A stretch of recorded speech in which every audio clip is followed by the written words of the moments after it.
Proven in parts 1 through 4, the Jewish people are in fact Ukrainians from an area formerly called Khazaria, as attested by their own Jewish historians, scholars, and rabbis. The Palestinians, on the other hand, have a different story.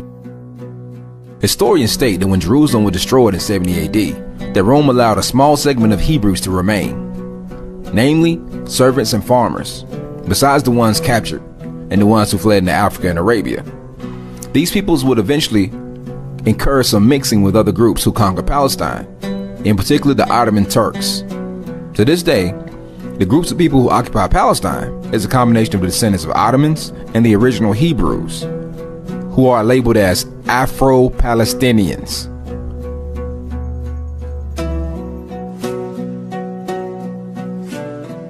The African presence is still visible in Israel today.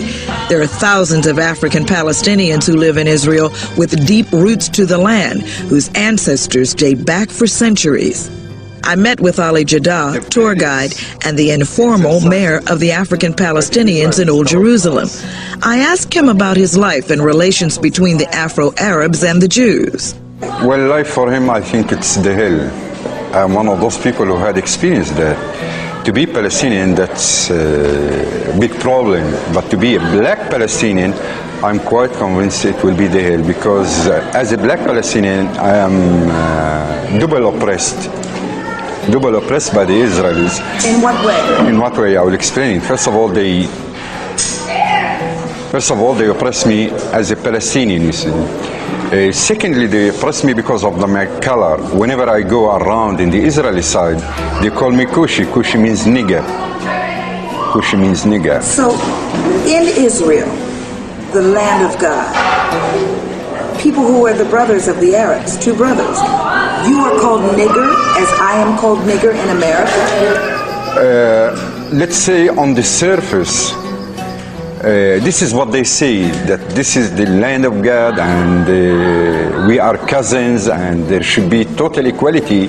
But once you come to the practice, when you come on ground, you will find that there is a lot of discrimination and there is a real divorce between what they say and what they exercise. Blacks and whites who watch the show saying, so why stay? Why stay when you are called nigger every day? Why stay when you are denied your rights? On the contrary, the more they humiliate me, the more they oppress me, the more I stick to my land, because this is my land. I'm so rooted. We are deeply rooted as Africans, as Palestinian Africans in this land. And we know pretty well that our ancestors, I'm talking about thousands and thousands of years, had been here in this country, but they were spread away, taken to Africa, from Africa to the United States. Our ancestors, I'm talking about thousands and thousands of years, had been here in this country, but they were spread away, taken to Africa, from Africa to the United States, from Africa to the United States, from Africa to the United States, from Africa to the United States, from Africa to the United States. I am Sar Madiel Ben Yehuda. Sar means minister. My title in the community, my role is minister. My portfolio is that of information. I'm charged to collect, to analyze, and then to disseminate information about the Hebrew Israelites here in Israel, about our particular history as a community and our history as a people connecting back to this land. We consider Israel to be Northeast Africa. We are living here in the southern portion of Israel in what is known as the southern Judean mountains. And of course, we have to make this clear that Israel predates any Palestinian connections here to this land. When you look at the name of Palestine, it was the name that the Romans gave to the land formerly known as Judea. Now, I didn't say Jewish or Judaism, but Judea. So the Judeans were the people that actually lived in this portion of this land prior to it being named Palestine by the Romans. So this is what we consider to be Northeast Africa. We are sitting on the African tectonic plate. There are African species of birds and animals and plants that you'll find all throughout this region. Why I took you here is that I want to show you that the country called Israel is sitting on the African tectonic plate. Now, we're going to go over here and I'm going to show you where Israel sits on the African tectonic plate, which means that Israel is northeast Africa. Now, when we look at this map, this is the Sinai. Okay? This is the Red Sea. This is Egypt. This is the Sinai. This is Israel. All right? This is Saudi Arabia over here. Now, if you see this in Hebrew, it says Haluach Afrikani, the African plate. Here it is right here. Israel is sitting right here. Israel is sitting on the Haluach Afrikani, which means that Israel is northeast Africa. I want to say I'm sorry that my English is not so good, but I will try, you know, to explain or to teach the people that don't know that we are here in this land before maybe more than 2,000 of years in this area, in Sinai Desert. It's not far from here. It's near the Jordan-Israeli border. There is our land, my grandfather's land. So before, you know, before the state of Israel, the border of this Israel or Palestine is not in this border today. It's very near. Before it's El Arish in Egypt today. There is the border of the holy land. This is the religion thing.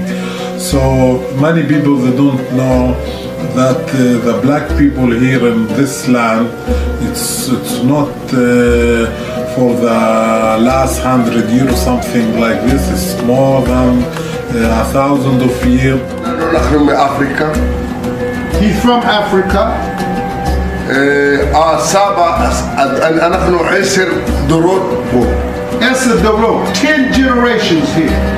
Kobe, Israel, הייתה פלסטין, הייתה לפני הטורקים, before the Palestinians, before the Turkish Empire, his people was here. The original people here, it was black. I know about the history of Beni Hillel. I know about the Zir Salem history. Everybody know this. Most of the Bedouin here, most of them they come from the Arab Gulf. They know, they can know they're not original here. They know that we are the original people here in this land. The Israeli author Shlomo Sand, in his book The Invention of the Jewish People, between the pages of 184 188, he goes into great depth talking about the early Zionist thinkers like Ber Borakov and even David Ben-Gurion. He quotes David Ben-Gurion and Ben Zvi, Yitzhak Ben Zvi, talking about the fact that the early Judean peasants were actually the foundation of what they encountered when they came into this land. This is a book they wrote 30 years prior to the declaration of Israel's independence.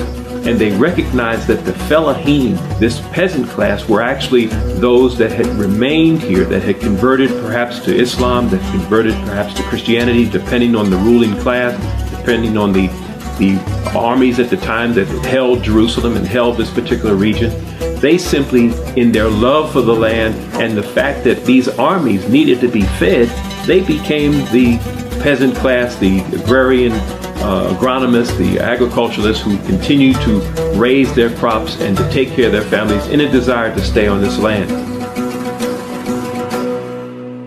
See, sometimes you just have to hear it from the horse's mouth. As you see, the Afro-Palestinians attest that their people were took down to Africa and sold to America, confirming everything that we've discussed. So when these people